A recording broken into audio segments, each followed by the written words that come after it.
Microsoft has long argued that its Xbox Store should be treated differently than the App Store ecosystem around PCs or phones.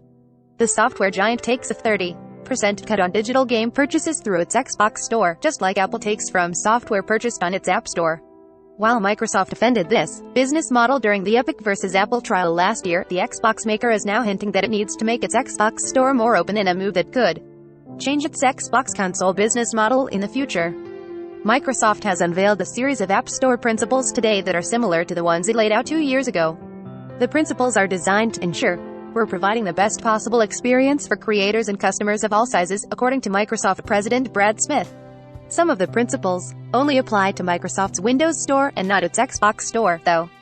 Microsoft's reasoning behind why the Xbox Store should be treated differently will be familiar if you've heard the company argue in Epic's favor before. Smith says legislation is being written to address app stores across PCs and phones but not game consoles like the Xbox. Emerging legislation is not being written for specialized computing devices, like gaming consoles, for good reasons, says Smith. Gaming consoles, specifically, are sold to gamers at a loss to establish a robust and viable ecosystem for game developers. The costs are recovered later through revenue earned in the dedicated console store.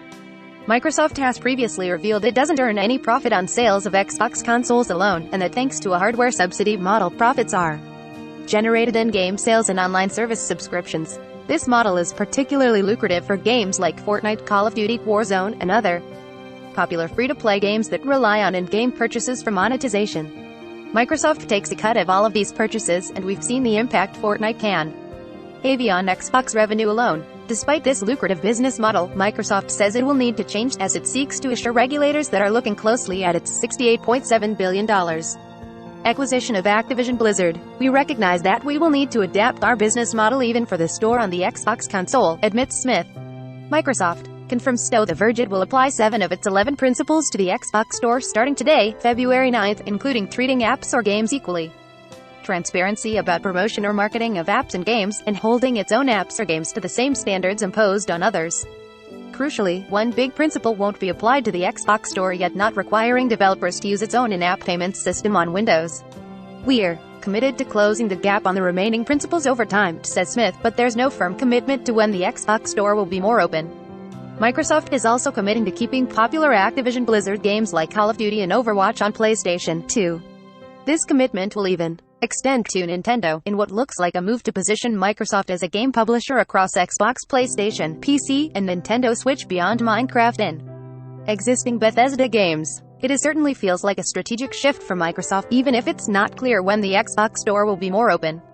Microsoft says it's now building a next-generation game store based on these new principles. Could that include a reduction of its Xbox Store cut? Possibly. This is something it has previously explored. Documents in the Epic vs. Apple trial revealed Microsoft had been planning to reduce its Xbox Store cut to just 12%, a move that would shake up console gaming. Instead, Microsoft shook up the PC gaming industry with its announcement last year to match the cut at Epic Games takes 12%.